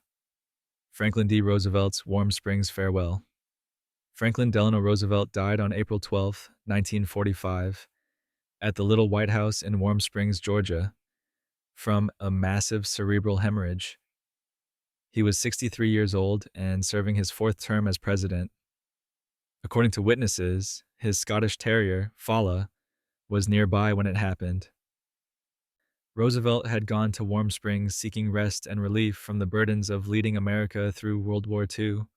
He'd been president for 12 years, longer than anyone before or since, and the strain had aged him dramatically. Photos from his final months show a gaunt, exhausted man, barely recognizable from the vigorous politician who had first taken office in 1933. On the afternoon of April 12th, Roosevelt was sitting for a portrait by artist Elizabeth Shumatoff. He was signing papers, chatting casually, when he suddenly put his hand to his head and said, "I have a terrific pain in the back of my head." Then he slumped forward, unconscious. He'd suffered a massive stroke, specifically a cerebral hemorrhage that caused catastrophic bleeding in his brain. Doctors were summoned immediately, but there was nothing they could do. Roosevelt never regained consciousness.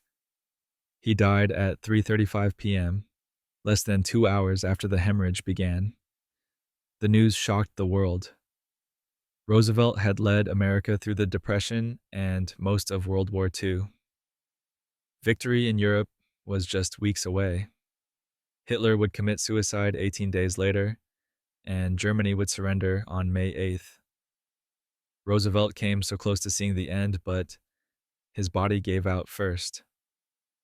Vice President Harry Truman, who'd been kept almost completely in the dark about major policy decisions and didn't even know about the atomic bomb, was suddenly president. The weight of finishing the war, managing the peace, and filling Roosevelt's enormous shoes fell to a man who'd been vice president for only 82 days. Roosevelt's funeral train carried his body from Warm Springs to Washington, then to Hyde Park, New York, where he was buried at his family estate. Fala, the famous Scottish Terrier, attended the funeral and reportedly never fully recovered from losing his master. Roosevelt's death marked the end of an era, but it also meant that someone very different, someone unprepared but determined, would have to carry on, dealing with post-war challenges nobody could have fully anticipated. Harry S. Truman's long goodbye. Harry S. Truman died on December 26, 1972, at the age of 88, from organ failure resulting from multiple system collapse. He'd been hospitalized at Kansas City's Research Hospital and Medical Center for several weeks, his body slowly shutting down. His heart, kidneys, and lungs were all failing. There was nothing doctors could do except keep him comfortable. Truman had lived a remarkably long time considering the stress he'd endured. He'd been the president who dropped atomic bombs on Japan, ended World War II, faced Stalin during the beginning of the Cold War, led America through the Korean War, and dealt with Senator Joseph McCarthy's anti-communist crusades. He left office in 1953, deeply unpopular, with approval ratings in the 20s. But by 1972, history had been kinder. People had started reassessing his presidency, recognizing that many of his controversial decisions, the Marshall Plan, the Berlin Airlift, NATO, integrating the military, had been necessary and ultimately successful. Truman had lived long enough to see his reputation rehabilitate. His final hospitalization began in early December. Truman had been struggling with various health issues for years: heart problems, digestive issues, the general decline of advanced age. On December 5th, he was admitted to the hospital after collapsing at home. His condition deteriorated steadily over the next 3 weeks. Truman was conscious during parts of his final days, able to speak with family. His daughter, Margaret, was with him. His wife, Bess, visited regularly despite her own advanced age. She was 87. On December 26th, Truman's organs finally gave out completely. He died at 7:50 a.m. His funeral was held at the Harry S. Truman Library in Independence, Missouri, his hometown. President Richard Nixon attended and delivered remarks. Truman was buried in the library's courtyard per his wishes, next to where Bess would eventually join him in 1982. Truman's death marked the passing of the last president from the World War II generation of leaders. He'd outlived Roosevelt, outlived the urgency of the conflicts he'd managed, and lived to see America become a superpower, partly because of decisions he'd made. And speaking of World War II leaders finding their final rest, another general turned president was nearing his own end: Dwight D. Eisenhower's prepared exit. Dwight D. Eisenhower died on March 28, 1969, at Walter Reed Army Medical Center in Washington, D.C., from congestive heart failure. He was 78 years old and had been battling heart disease for over a decade.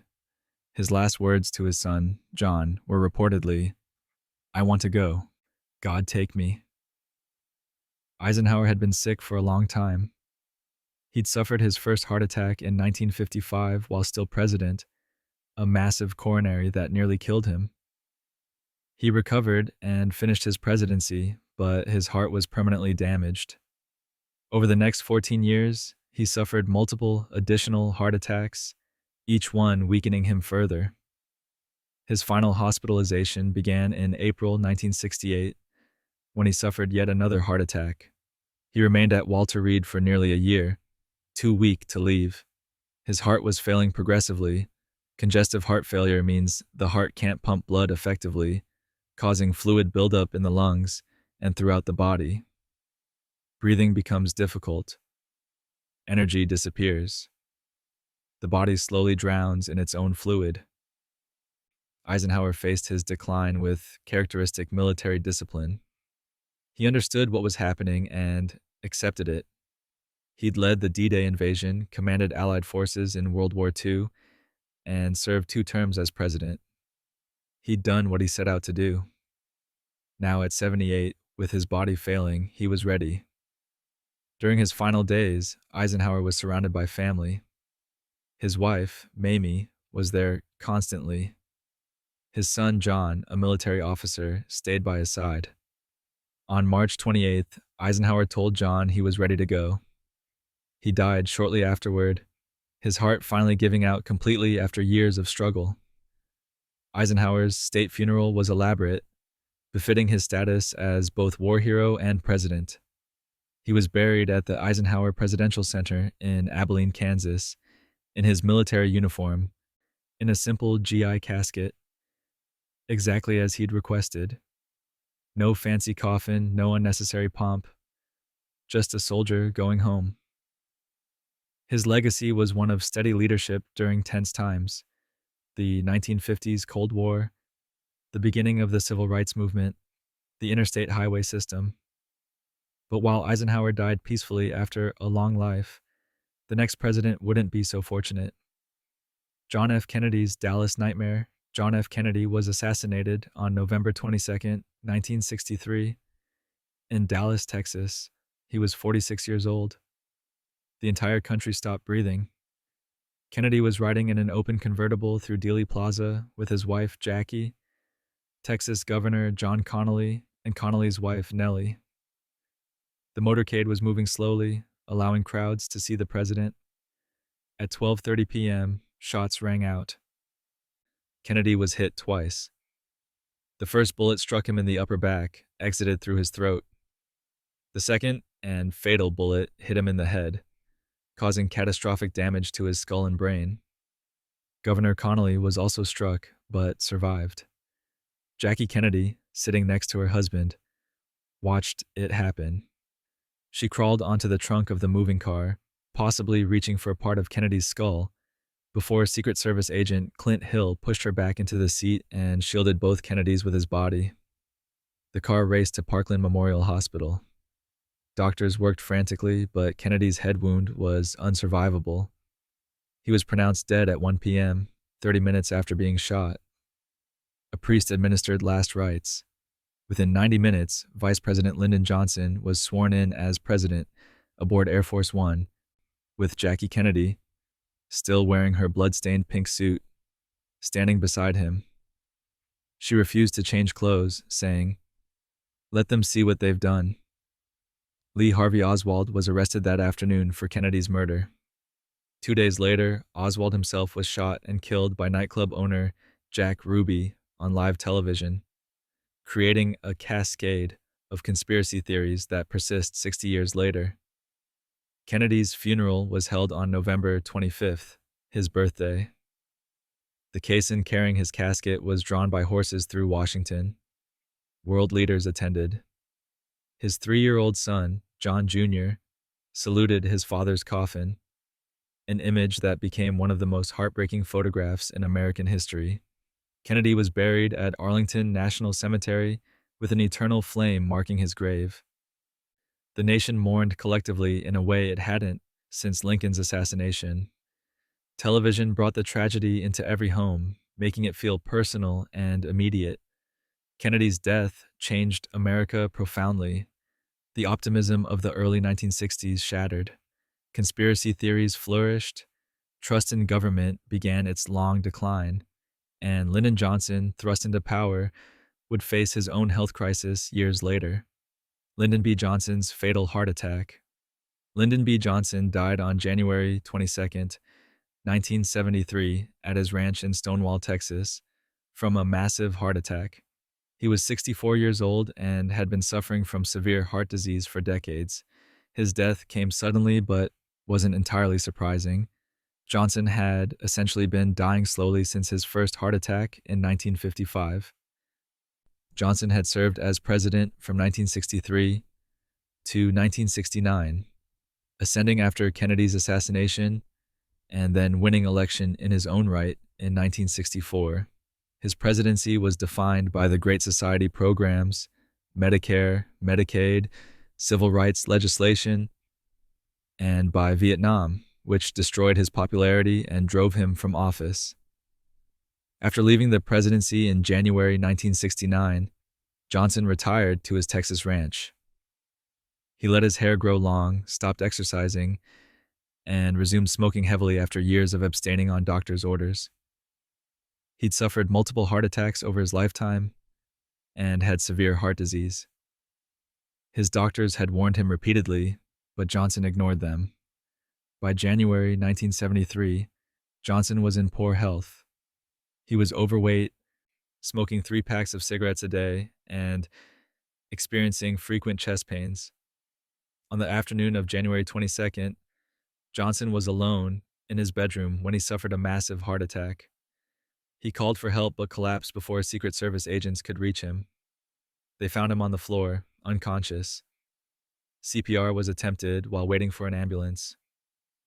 Johnson was rushed to Brody Army Hospital in San Antonio, but he was already dead. He'd suffered a massive coronary that killed him almost instantly. Johnson's funeral was held at the National City Christian Church in Washington, then at his ranch in Texas. He was buried in the family cemetery on the ranch, overlooking the Pedernales River he had loved.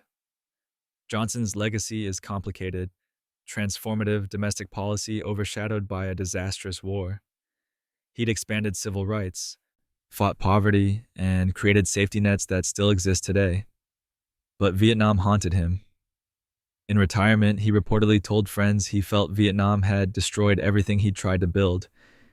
His death came just 2 days after Richard Nixon's second inauguration, and one day after the Supreme Court ruling on Roe v. Wade.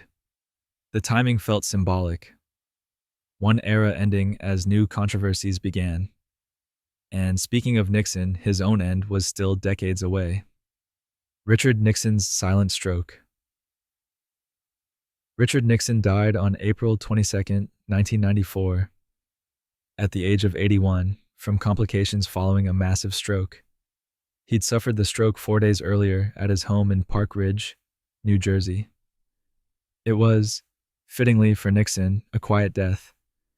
No dramatic final scene, no tape recordings, just a man slipping away after his brain betrayed him. Nixon had been the only president to resign from office, leaving in disgrace in August 1974 to avoid certain impeachment over Watergate. The scandal, break-ins, cover-ups, the infamous tapes had destroyed his presidency and his reputation. He spent the next 20 years trying to rebuild his legacy as a foreign policy expert. By 1994, Nixon had partially succeeded. He'd written books, advised presidents on foreign policy, and gradually worked his way back into respectability. He'd never be beloved, but he'd become something like an elder statesman, respected for his intelligence, if not his character. On April 18, 1994, Nixon suffered a massive stroke while preparing dinner. The stroke was severe, causing significant brain damage and leaving him unable to speak or move much of his body. He was rushed to New York Hospital Cornell Medical Center in Manhattan. For 4 days, Nixon lingered, his brain swelling, his body failing. His family, his daughters Tricia and Julie, and Julie's husband David Eisenhower, stayed with him constantly. Doctors couldn't do much. The stroke was too severe, the damage too extensive. On April 22nd, Nixon developed severe swelling of the brain. His family made the decision to remove life support. Nixon died that evening at 9:08 p.m., with his daughters by his side. Nixon's funeral was surprisingly well attended. President Bill Clinton delivered a eulogy, focusing on Nixon's foreign policy achievements, opening relations with China, détente with the Soviet Union, ending the Vietnam War. 5 presidents attended: Clinton, George H.W. Bush, Ronald Reagan, Jimmy Carter, and Gerald Ford.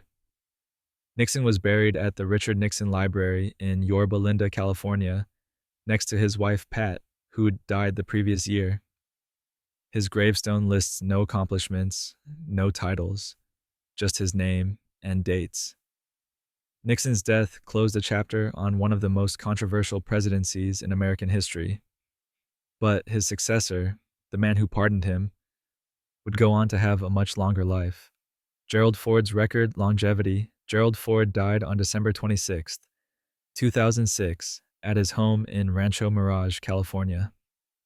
He was 93 years old, the longest-lived president in American history at that time, a record later broken by George H.W. Bush and then Jimmy Carter.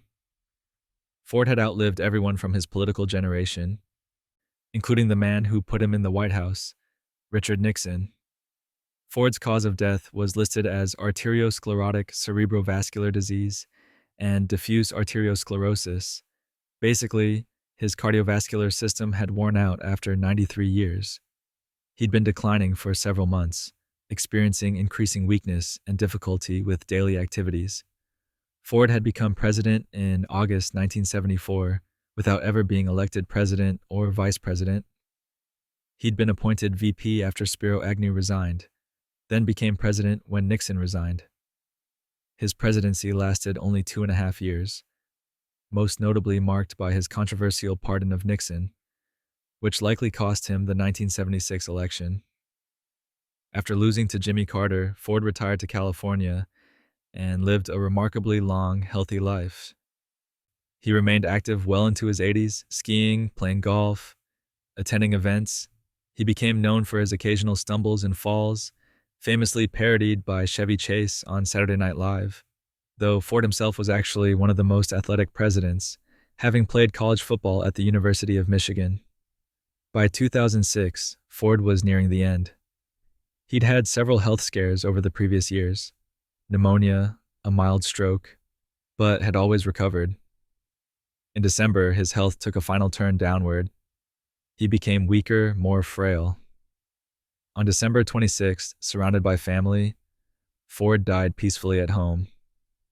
His funeral was elaborate, with services in California, Washington, D.C., and Michigan. President George W. Bush attended, as did former Presidents Carter, George H.W. Bush, and Bill Clinton. Ford was buried at the Gerald R. Ford Presidential Museum in Grand Rapids, Michigan, next to his wife Betty, who would live another 5 years. Ford's death marked the end of the Watergate generation of politicians. He'd been the right man at the right time, steady, decent, and fundamentally honest in a way the country desperately needed. But while Ford lived to 93, another president would face a far more cruel ending. Ronald Reagan's slow fade. Ronald Reagan died on June 5, 2004, at his home in Bel Air, California, at the age of 93. The official cause was pneumonia complicated by Alzheimer's disease, but really, Reagan had been dying for a decade. Slowly, cruelly, his mind erased piece by piece until nothing remained but a body that forgot to quit. Reagan had been president from 1981 to 1989, defining the 1980s with his conservative revolution and Morning in America optimism. He survived an assassination attempt in 1981, ended the Cold War, and left office as one of the most popular presidents in modern history. In November 1994, 5 years after leaving office, Reagan wrote a handwritten letter to the American people announcing he had Alzheimer's disease. It was characteristically graceful. "I now begin the journey that will lead me into the sunset of my life. I know that for America there will always be a bright dawn ahead." The disease progressed steadily. By the late 1990s, Reagan no longer recognized most people, including many family members. By the early 2000s, he rarely spoke and required constant care. His wife, Nancy, remained devoted, visiting him daily, holding his hand even when he didn't know who she was. Reagan's final years were spent essentially vanished from public view. The gregarious, charming president who'd commanded stages and cameras was gone, replaced by a silent, confused man, trapped in a body that wouldn't quit. It was heartbreaking and undignified, exactly what Reagan himself would have hated. In early June 2004, Reagan developed pneumonia. His body, weakened by years of Alzheimer's, couldn't fight the infection. On June 5th, with Nancy by his side, Reagan died. He was 93 years old. Reagan's state funeral was massive. He lay in state at the Reagan Library, then at the Capitol Rotunda. President George W. Bush, Margaret Thatcher, Mikhail Gorbachev, and countless other world leaders attended the funeral at Washington National Cathedral. Reagan was buried at the Reagan Library in Simi Valley, California, overlooking the Pacific. His death marked the end of the Cold War generation of leadership, but it also brought renewed attention to Alzheimer's. Reagan's openness about his diagnosis had helped reduce stigma and increase research funding. And speaking of long-lived presidents, the next one would break even Reagan's longevity record. George H.W. Bush's loving farewell. George Herbert Walker Bush died on November 30th, 2018, at his home in Houston, Texas, at the age of 94. His last words, spoken to his son George W. Bush on the phone, were, "I love you too." It was a perfect ending for a man defined by personal decency and family loyalty. Bush had been president from 1989 to 1993, serving one term before losing re-election to Bill Clinton. His presidency saw the end of the Cold War, the Gulf War, and the beginning of the economic recession that would cost him a second term. After leaving office, Bush remained active for years, skydiving to celebrate birthdays, raising money for disaster relief, maintaining friendships across party lines. He and Bill Clinton, the man who defeated him, became close friends. Bush's post-presidency was defined by grace and good humor. By 2018, Bush was 94 and fading. He'd been hospitalized multiple times for various infections and respiratory issues. He used a wheelchair due to a form of Parkinson's disease. His wife of 73 years, Barbara, had died in April 2018, and he'd been declining steadily since. In late November, Bush developed a vascular Parkinsonism and related conditions that weakened him further. On November 30th, surrounded by family at his Houston home, Bush died. His son, George W., the 43rd president, called him to say goodbye. Bush's final words, "I love you too," captured everything about who he was: a father, a husband, a man who valued relationships above all else. Bush's funeral was held at Washington National Cathedral, attended by all living presidents and countless dignitaries. President Trump attended, though his relationship with the Bush family had been fraught. Bush was buried at the George H.W. Bush Presidential Library in College Station, Texas, next to Barbara and their daughter Robin, who died of leukemia as a child in 1953. Bush's death marked the passing of the last president to have served in World War II. He'd been a naval aviator shot down in the Pacific, a congressman, CIA director, vice president, and president. His life spanned nearly the entire American century. But while Bush lived to 94, another president would break even that record, and his final chapter would be one of the longest, quietest exits in presidential history. Jimmy Carter's century. Jimmy Carter died on December 29th, 2024, at his home in Plains, Georgia, at the age of 100 years and 89 days. He was the longest-lived president in American history and the first to reach the century mark. After nearly 2 years in hospice care, surrounded by family, the 39th president slipped away peacefully, ending an extraordinary life of service. Carter had been diagnosed with metastatic melanoma in August 2015, cancer that had spread from his liver to his brain. At 90, most people would have accepted death quickly. Carter underwent treatment with immunotherapy, specifically pembrolizumab, a then new drug that helped his immune system fight the cancer. Miraculously, it worked. The tumors shrank, then disappeared. Carter survived. In February 2023, after a series of hospitalizations and declining health, Carter entered hospice care at home in Plains. Hospice typically means weeks or maybe months of life remaining. Carter lasted 22 months, far exceeding anyone's expectations. His body refused to quit, even as it weakened steadily. During those final months, Carter was mentally present, but physically diminished. His grandson Jason reported in September 2024 that Carter was still fully Jimmy Carter, mentally but very frail. He'd stopped eating most solid foods, communicated rarely, but remained aware of his family and surroundings. Carter's wife, Rosalind, had died in November 2023 after 67 years of marriage. Her death accelerated his decline.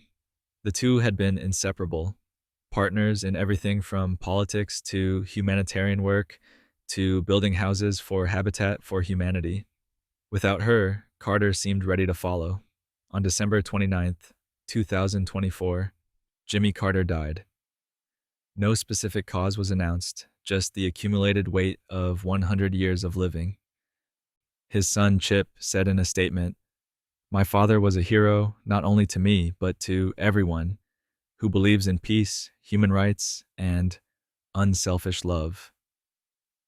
Carter's state funeral was held on January 9th, 2025, at Washington National Cathedral. All living presidents attended. He was buried next to Rosalind in a small plot behind their modest home in Plains, the same house they'd built in 1961. Carter's legacy transcends his single-term presidency. His post-presidential life, building homes, eradicating diseases, monitoring elections, championing human rights, lasted 43 years, longer than any other ex-president's work. He proved that leaving office doesn't mean leaving service. And he showed that a life dedicated to helping others can be as important as any time spent in power. And that brings us full circle, from George Washington being bled to death by well-meaning physicians in 1799 to Jimmy Carter peacefully passing at home at age 100 in 2024. 40 presidents, 40 deaths, some tragic, some peaceful, some absolutely preventable if anyone had just listened to common sense or, washed their hands. But here's the thing, every single one of them, the heroes, the failures, the forgotten, the beloved, they all ended the same way. Mortality doesn't care about your approval ratings, or how many wars you won, or whether you're carved into a mountain. Washington died from a sore throat. Lincoln died in a theater. FDR died with his dog nearby. Carter died after building houses for the poor well into his 90s. They were presidents. But in the end, they were just people. Flawed, mortal, human people trying to do an impossible job and then, eventually, trying to figure out how to let go. So tonight, as you drift off, maybe take some comfort in that. We're all headed to the same place eventually. The only question is what we do with the time before we get there. Sleep well, and be glad you're not a 19th century president whose doctor's idea of medicine was, let's drain half your blood and see what happens. Sweet dreams.